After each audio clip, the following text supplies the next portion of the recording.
ഓരോ കളിയും തുടങ്ങും മുമ്പ് ആരാധകർക്ക് വലിയധികം പ്രതീക്ഷയാണ് ഇതെങ്കിലും ഒന്ന് ജയിക്കുമോ എന്നത്. എന്നാൽ ഫൈനൽ വിസിൽ മുഴങ്ങുമ്പോൾ നിരാശയോടെ തല താഴ്ത്തിയാണ് മടക്കം. ഏറ്റവും ഒടുവിലത്തെ 2 മത്സരങ്ങളിൽ പോലും തോൽവി തുടർക്കഥയായി മാറിയിരുന്നു. അതിന് തൊട്ട് മുമ്പത്തെ കളിയിൽ ആശ്വാസമായി ഒരു ജയമുണ്ടായിരുന്നു. അതിനു മുമ്പ് തുടർച്ചയായ 3 പരാജയമായിരുന്നു. തോൽവികൾ ഏറ്റുവാങ്ങാൻ കേരള ബ്ലാസ്റ്റേഴ്സ് ടീമിന്റെ ആരാധകരുടെ ജീവിതം ഇനിയും ബാക്കിയാവുകയാണെന്ന് ചുരുക്കം പറയാം. ഇങ്ങനെയാണെങ്കിൽ പ്ലേ ഓഫ് കടമ്പ കടക്കുമോ അതോ വൈകാതെ പുറത്താകേണ്ടി വരുമോ എന്ന ചോദ്യം മാത്രമാണ് അവശേഷിക്കുന്നത്. നിലവിൽ 13 ടീമുകളുള്ള ടൂർണമെന്റിലെ റാങ്ക് പട്ടികയിൽ 10ാം സ്ഥാനമാണ് കേരള ബ്ലാസ്റ്റേഴ്സിൻ്റേത്. 11 കളികളിൽ ജയിച്ചത് 3 എണ്ണത്തിൽ മാത്രമായിരുന്നു. 6 മത്സരങ്ങളിൽ തോൽവിയായിരുന്നു ഫലം. ആശ്വാസമായി 2 സമനിലകളും ആകെയുള്ളത് 11 പോയിന്റുകളും മാത്രമാണ്. ഇനി ടീമിനായി അവശേഷിക്കുന്ന മത്സരങ്ങൾ 13 ആണ്. അതുകൊണ്ട് തന്നെ പ്ലേ ഓഫിൽ കയറിക്കൂടാൻ വരാനുള്ള മത്സരങ്ങളിൽ മഞ്ഞപ്പടയ്ക്ക് നന്നായി കഷ്ടപ്പെടേണ്ടി വരുമെന്നതിൽ യാതൊരു സംശയവുമില്ല.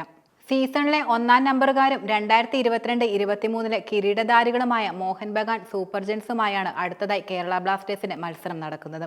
ശനിയാഴ്ച അവരുടെ തട്ടകമായ കൊൽക്കത്തയിലെ സ്റ്റേഡിയത്തിൽ കരുത്തായ മോഹൻ ബഗാനും മുന്നിലിറങ്ങാൻ നിലവിലെ ഫോമും പ്രകടന മികവും മതിയാകില്ല എന്നതാണ് സത്യം. 10 കളികളിൽ 23 പോയിന്റുള്ള ടീം ഈ സീസണിലെ ഒറ്റ തോൽവിയിലാണ് വഴങ്ങിയത്.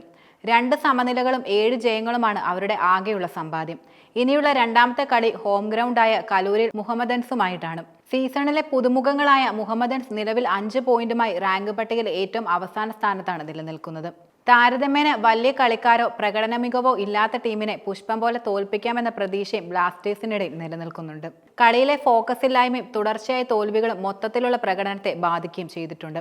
നിരാശയായ ആരാധകരുടെ ക്ഷമ നശിച്ച സമീപനങ്ങളും ടീം നേരിട്ടുകൊണ്ടിരിക്കുകയാണ്. ഏറ്റവും ഒടുവിൽ ആരാധക സംഘടനയായ മഞ്ഞപ്പടയും ബ്ലാസ്റ്റേഴ്സ് മാനേജ്മെന്റിനെതിരെ ആഞ്ഞടിച്ച് രംഗത്ത് വന്നിരുന്നു. ഈ രീതിയിൽ പോകുകയാണെങ്കിൽ കടുത്ത പ്രതിഷേധം നേരിടേണ്ടി വരുമെന്നും ഇവർ ഔദ്യോഗികമായി മുന്നറിയിപ്പ് നൽകുകയും ചെയ്തിട്ടുണ്ട്. ഇതുകൂടാതെ ബ്ലാസ്റ്റേഴ്സിന്റെ ഔദ്യോഗിക ഫേസ്ബുക്ക്, ഇൻസ്റ്റാഗ്രാം പേജുകളിലെല്ലാം ആരാധകർ പലപ്പോഴും കടുത്ത ഭാഷയിൽ തങ്ങളുടെ വിഷമവും നിരാശയും ആശങ്കകളുമെല്ലാം പ്രകടിപ്പിക്കുന്നുമുണ്ട്. കലൂർ സ്റ്റേഡിയത്തിൽ ഓരോ കളി കഴിയുന്തോറും മഞ്ഞ ജേഴ്സി അണിഞ്ഞ കളിയാസ്വാദകരുടെ എണ്ണം കുറഞ്ഞു വരുന്നതായും ടീം നാൾക്കുനാൾ നിരാശപ്പെടുത്തുന്നതിനുള്ള മറുപടിയായി തന്നെ കണക്കാക്കാം.